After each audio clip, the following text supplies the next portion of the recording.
Hello everyone, welcome to biologism academy.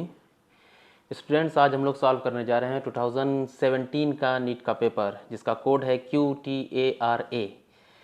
Okay, जो बच्चे पहली बार ये वीडियो देख रहे हैं उनके लिए बाकी पेपर्स जो हैं, बाकी क्वेश्चन पेपर जो हैं, जितने भी हैं, उनका सारा लिंक जो है डिस्क्रिप्शन में है स्टूडेंट्स। और दूसरी बात ये है कि जो बच्चे मुझसे डायरेक्टली कांटेक्ट करना चाहते हैं उनके लिए मैंने बायोलॉजिज्म एकेडमी का ग्रुप बना दिया है पूरा टेलीग्राम के ऊपर। वो मुझसे डायरेक्टली कांटेक्ट कर सकते हैं, उसका लिंक भी डिस्क्रिप्शन में मिल जाएगा।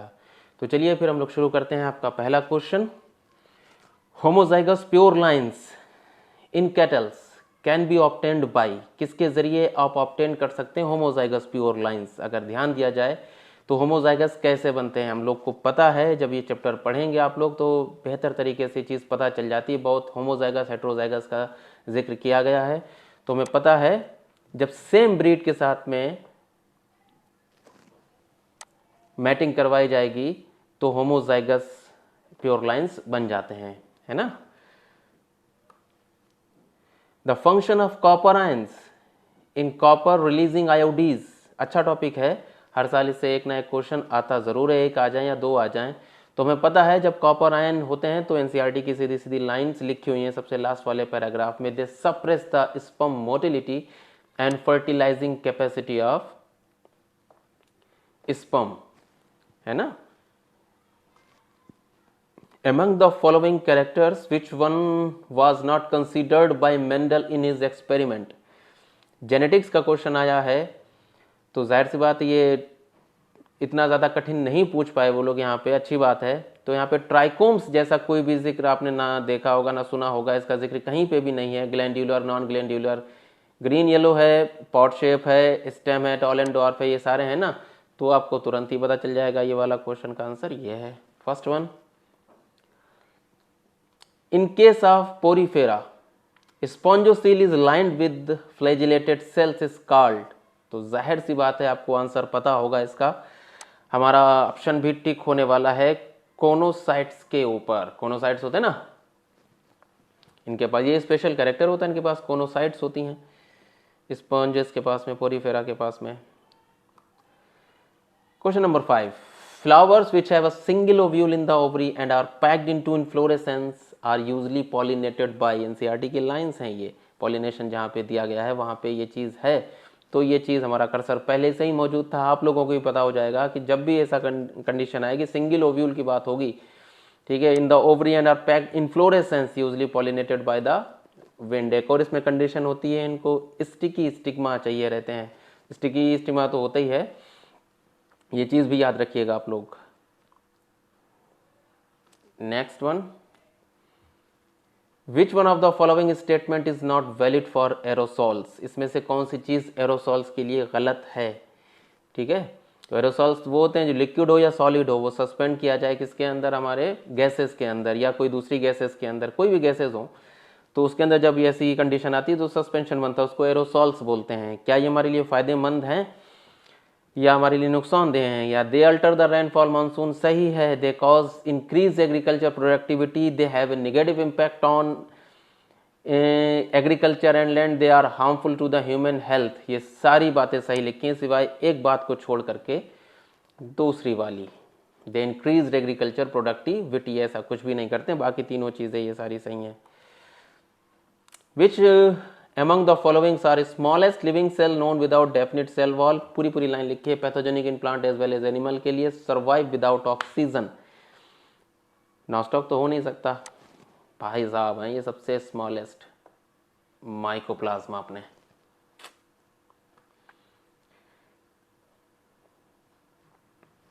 इन बोगेनविलिया थॉर्न्स आर मॉडिफाइड, किसमें थॉर्न्स जो होते हैं मॉडिफाइड हो जाते हैं, तो हमें पता है इसके स्टेम जो होते हैं वो मॉडिफाइड हो जाते हैं, याद रखिएगा, ये अच्छा क्वेश्चन है।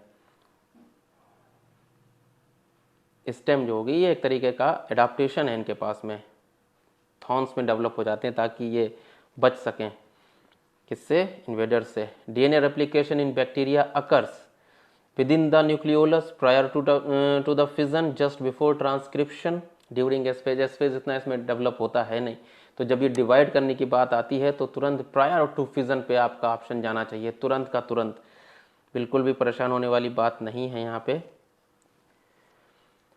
Functional megaspore in an angiosperm, बहुत ही सिंपल क्वेश्चन है, हमने कहा था इससे ज़रूर आता ही आता है, चाहे कुछ भी पूछें, चाहे वो डबल फर्टिलाइजेशन पूछें, चाहे उधर से कुछ पूछेंगे हर बार, तो एम्ब्रियो सैकी तो बनता है, सिंपल है इतना।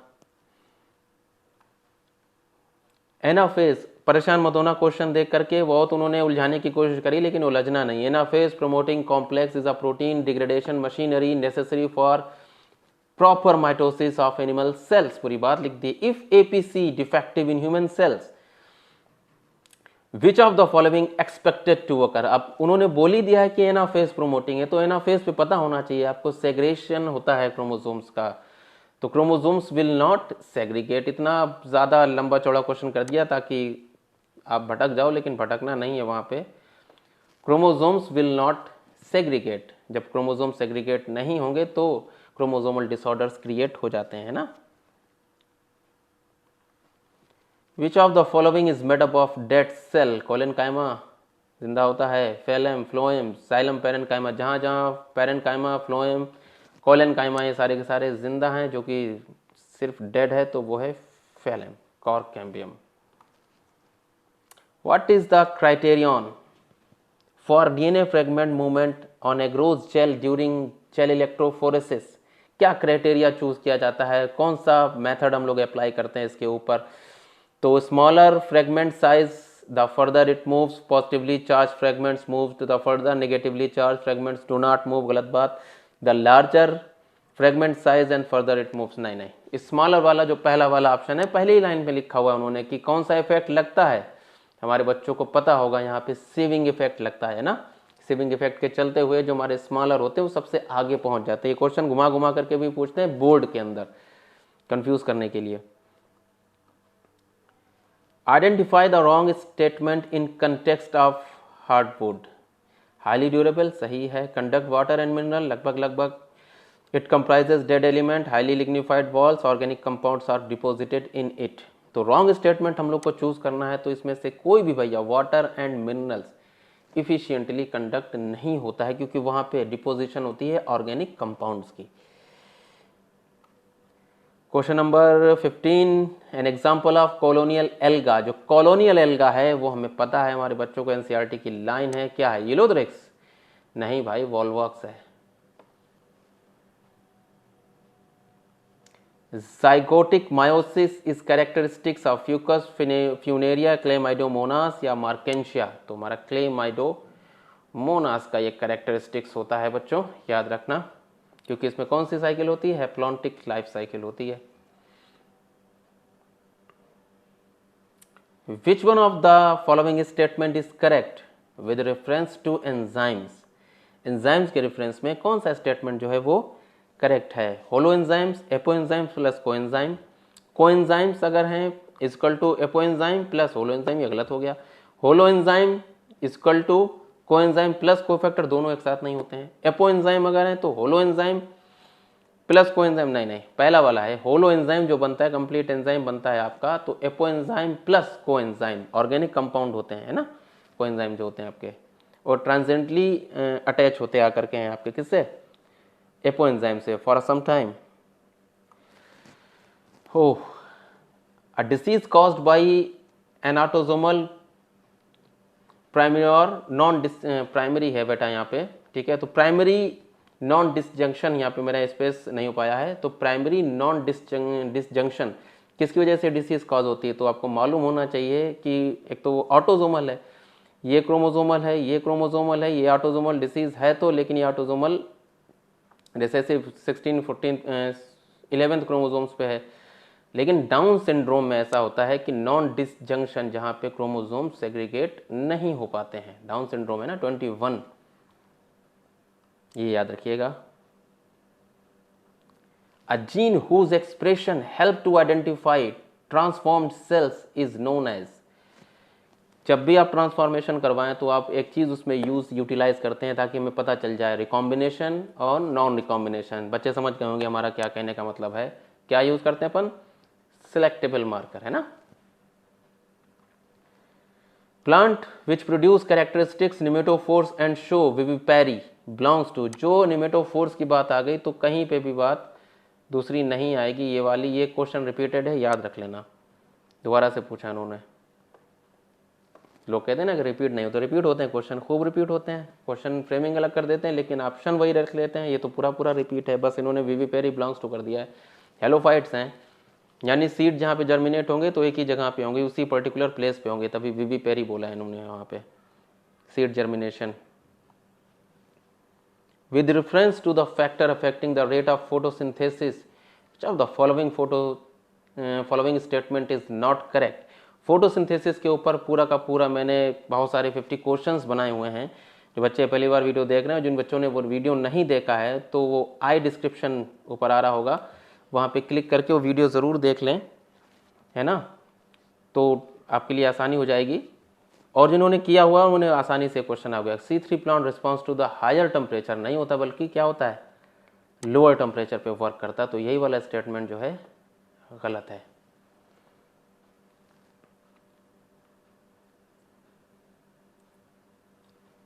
Select the correct route for the passage of sperm in a male frogs. Correct route हमें सिलेक्ट करना है, ये ऐसे क्वेश्चन आएंगे बच्चों, ठीक है, तो परेशान नहीं होना। टेस्टिस वेजा फ्रेंशिया से जाता है, फिर किडनी में जाता है, फिर बेडर्स क्लान में जाता है, और फिर यूनिजेनिटल ट्रैक्ट, फिर क्लोएका में चला जाता है। तो ये थर्ड वाला ऑप्शन हमारा सही है। इनको ऐसे क्वेश्चन को आप लोग रट लें, अलग से लिखें, इनका ट्रैक्ट याद कर लें कि कहाँ कहाँ से जा रहा है, ज़्यादा बेहतर रहेगा। भैया पहले बता दें, ये आने वाले हैं और ये आते हैं, यही नंबर कटा देते हैं। Lungs are made up of air-filled sacs alveoli and do not collapse even after the forcible expire। जब हम forcible expire सारी हवा निकाल देते हैं अपने अंदर से, तो वो कोलैप्स क्यों नहीं करते हैं, किस वजह से नहीं करते हैं? तो क्या चीज़ ऐसी होती है तुम्हारे पास में बचा हुआ जो भी हवा होती है, उस बचे हुए पॉइंट को क्या बोला जाता है, क्या चीज़ बोलती है? रेसिडुअल वॉल्यूम कहलाता है ना। Life cycle of Ectocarpus and Fucus respectively कैसी होती है हमारी? Haplodiplontic, diplontic, haplodiplontic, haplontic, haplontic, diplontic नहीं, तो आपका हैप्लोडिप्लॉन्टिक होती है। और फ्यूकस जो एक एक्सेप्शन क्रिएट करता है, वहाँ पर डिप्लॉन्टिक लाइफ साइकिल होती है।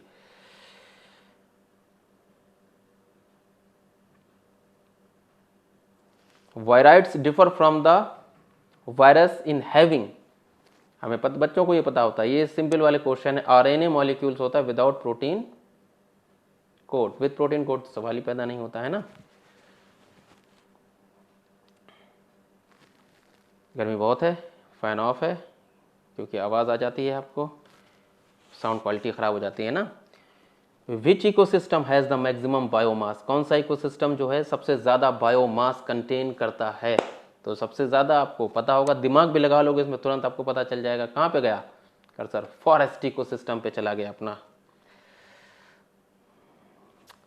असिम्प्टोट in a logistic growth curve is obtained when, ये जब आपको ऑब्टेन्ड हो जाएगा, एनसीईआरटी में पूरा पैराग्राफ मेंशन है, वो चीज़ आप जब पढ़ेंगे तो आपको क्लियर भी हो जाएगा। कैरिंग कैपेसिटी जो होती है हमारी डेंसिटी, पॉपुलेशन डेंसिटी के बराबर हो जाएगी, तब असिम्प्टोट हो जाता है, एक जगह के यहाँ पर रुक जाएगा करके, ग्रोथ रुक जाती है, लॉजिस्टिक ग्रोथ कर्व। इस तरीके के क्वेश्चन भी आपको सारे करने तो याद है ही, कोई दूसरा ऑप्शन अपने पास में है नहीं। ये मत अंडर एस्टिमेट मत कर देना किसी भी टॉपिक को आप लोग, प्लीज़ प्लीज़, है ना, कि ये नहीं आएगा, हो सकता है उससे क्वेश्चन आ जाए। भाई किसी भी टॉपिक को अंडर एस्टिमेट नहीं करना है हमें। Alexander von Humboldt describe for the first time, जिन बच्चों को मैंने पढ़ाया उन बच्चों को बेहतर तरीके से पता होगा कि इन्होंने क्या किया था। स्पीशीज एरिया रिलेशनशिप बता दी थी ना इन्होंने, सेकंड वन, कि जैसे जैसे आप स्पीशीज़ को डिस्कवर करते जाते हैं तो जैसे जैसे एरिया बड़ा होता है वैसे वैसे स्पीशीज़ बढ़ती चली जाती, फिर एक टाइम के बाद आकर के वो रुक जाएंगी, है ना, फिर बढ़ेंगे नहीं। यानी कन्नौज में जितनी स्पीशीज़ होंगी आपने सारी डिस्कवर कर ली, फिर आप एरिया भी बढ़ा दो कन्नौज का, चाहे कुछ भी कर लो, वो स्पीशीज़ उतनी ही रहने वाली हैं according to the von Humboldt. Which of the following statement is correct, इसमें से कौन सा स्टेटमेंट करेक्ट है? Descending limb of loop of Henle's impermeable to water किसके लिए गलत वाला है? तो अपना जो असेंडिंग वाला जो ऑप्शन आपको दिख रहा है नीचे, दिस वन, असेंडिंग लिम्ब जो होती है वो इम्परमेबल टू क्या होती है? वाटर होती है। वाला जो स्टेटमेंट है वही करेक्ट है, बाकी सारे क्या हैं आपके? इनकरेक्ट हैं। The process of separation and purification express protein before marketing is called down stream processing कहलाता है हमारा, है ना।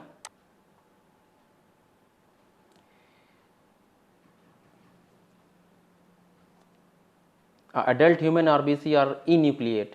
Which of the following statement are most appropriate है इसके लिए? तो आपका सबसे लास्ट वाला जो ऑप्शन होता है वो अप्रोप्रिएट हो जाएगा इसमें. All the internal space is available for oxygen and transport. Which of the following in sewage treatment remove suspended solids? क्या चीज़ इसमें से हटाती है? तो प्राइमरी ट्रीटमेंट जो होता है वो हटा देता है. Which of the following compounds provide the sticky character to the bacterial cell? Question थोड़ा सा लेवल बढ़ा दिया यहाँ पे इन्होंने, है ना, लेकिन ये चीज़ दूसरी एनसीईआरटी में मेंशन है. दूसरी एनसीईआरटी बोले तो बच्चों एक और आपके साथ में बायोलॉजी चलती है, एक और स्ट्रीम चलती है बायोटेक्नोलॉजी, है ना. जब बायोटेक्नोलॉजी की बात आएगी तो वहाँ पे जब इनका पूरा का पूरा डिस्क्रिप्शन है तो वहाँ पे ये चीज़ मेंशन की है. यानी जो बच्चे बायोटेक लेकर के भी पढ़ रहे हैं उनको भी तो ऑप्शन मिलता है ना नीट देने का, तो थोड़ा बहुत पोर्शन उधर से भी वो कैरी कर लेते हैं कभी कभी. ग्लाइकोकैलिक्स, बात अजीब है लेकिन ये बात सच है, मैंने देखे हैं questions. The final proof for DNA as a genetic material कहाँ से आया था? बच्चों को पता है सबसे लास्ट वाला किसका सिलेक्ट किया गया था? हर्शे एंड चेज का. हम अक्सर बच्चों को बताते हैं किसका वाला सबसे ज़्यादा एक्सपेरिमेंट पसंद आया था मुझे? ग्रिफ्थ का ज़्यादा अच्छा लगा था मुझे. The region of biosphere reserve which is legally protected and where no human activities is allowed is known as, तो इसको बोलते हैं कोर जोन. ये थोड़ा सा सिलेबस के बाहर का है, मतलब सिलेबस है तो बायोस्फीयर का ही बात करी उन्होंने बायोडाइवर्सिटी वाले से, लेकिन थोड़ा सा लेवल अप कर दिया यहाँ पे. हमने आपके लिए लिख भी दिया यहाँ पे बायोस्फीयर, इसका स्क्रीनशॉट लेना मत भूलना आप लोग. मल्टीपर्पज़ एक्टिविटी, हो सकता है क्वेश्चन रिपीट कर जाए, आप लोग गड़बड़ कर जाओ, तो मैं नहीं चाहता हूँ कोई भी गड़बड़ हो. कोर जोन में देखो विदाउट एनी ह्यूमन इंटरफेयर लिखा है वहाँ पे इंटरफेरेंस. बफर जोन होते हैं with limited human activity. Transition zones होते हैं जो human settlement, grazing, cultivation etc are allowed. अगर ऐसा बायोस्फीयर रिजर्व है तो वहाँ पे इतना अलाउ कर देते हैं, लेकिन कोर जोन अगर है तो वहाँ पे कोई भी इंटरफेरेंस ह्यूमन एक्टिविटीज़ का इन्वॉल्व नहीं होता है. याद रखिएगा इसको, इसका स्क्रीनशॉट लेकर के रख लीजिएगा. During DNA replication Okazaki fragments are used to elongate. सबसे पहले लैगिंग वाला ये ऑप्शन है, हो सकता है. टुवार्ड्स जा रहा तो ये गलत हो गया यहाँ पर से. लैगिंग स्टैंड अवे जा रहा तो हाँ ये ठीक हो गया. लीडिंग तो हो ही नहीं सकता. Myelin sheath is produced by, ये एनसीईआरटी में मेंशन है, परेशान होने की ज़रूरत नहीं. Schwann cells and oligodendrocytes produce करती हैं इसको. विच of the following is not polymeric, यानी पॉलीमर्स का बना हुआ नहीं है, वो पॉलीमेरिक नहीं है. प्रोटीन्स होते हैं, पॉलीसेकेराइड्स होते हैं, लिपिड्स होते हैं क्या? नहीं होते ना. न्यूक्लिक एसिड तुम्हें पता ही है किसके बने होते हैं? Nucleotides.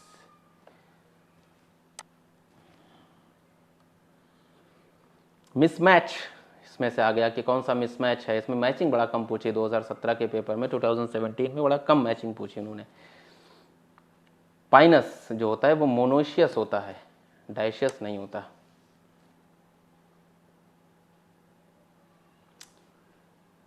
The association of histone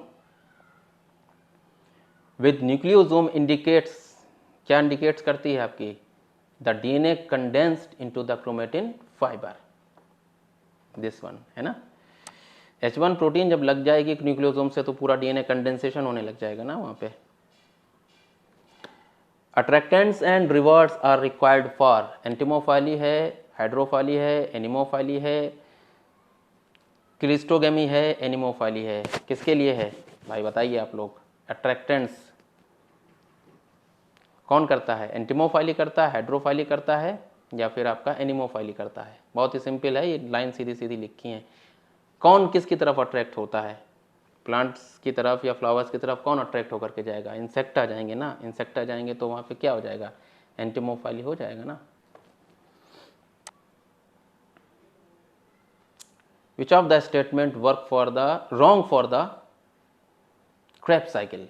Krebs cycle के रिलेशन में एक स्टेटमेंट गलत है. There is a point of cycle where the fat is reduce to, सही है, FADH2 during conversion of succinyl coenzyme, succinic acid से GTP बनाता है. Cycle start with the condensation of acetyl coenzyme with pyruvic acid to yield the citric acid. There is ए, ये भी सही है.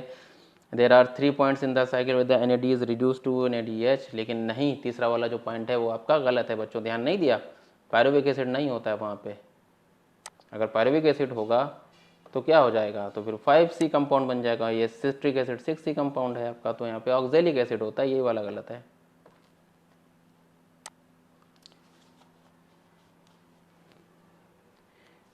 Which among the correct combination of aquatic mammals, बहुत अच्छा question लगा था मुझे, ये बहुत अच्छे तरीके से पूछा था, NCERT से भी पूछा लेकिन थोड़ा सा घुमा दिया। डॉल्फिन, सील्स, ट्राइगॉन, ट्राइगॉन तो मछली होती है, वेल्स डॉल्फिन दोनों हैं, सील्स हैं, ट्राइगॉन फिर मछली है, डॉल्फिन शार्क फिर मछली है, तो दूसरा वाला ऑप्शन आपका बिल्कुल से परफेक्ट बैठेगा जा करके, है ना। A temporary endocrine glands in human body, human body के अंदर एक टेम्परेरी एंडोक्राइन ग्लैंड्स बनती है हमारी, कौन सी है बताइए। Corpus cardiacum, corpus luteum, corpus allatum, pineal gland. Corpus luteum क्या सेक्रेट करती है, कमेंट करके बताइएगा। कार्पस ल्यूटियम, चलिए बता देता हूँ। 3 महीने तक क्या सेक्रेट करती है, प्रोजेस्टेरॉन, जब तक कि प्लेसेंटा बन नहीं जाता।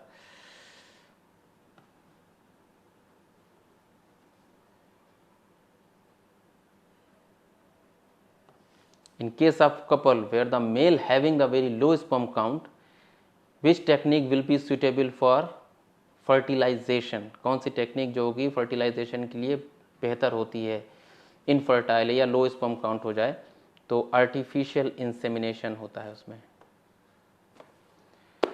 45 questions has been done, completely हो चुके हैं, ठीक है। तो इसका रिवीजन आप लोग करते रहिएगा, पढ़ते तो रहिए ही रहिएगा, बाकी रिवीजन ये फ्री टाइम में आप लोग ज़रूर देख लें, क्योंकि प्रीवियस ईयर से बहुत सारा कुछ पता चल जाता है हम लोगों को। बाकी अच्छे से पढ़िएगा, परेशान मत होइएगा। Okay, good bye, take care.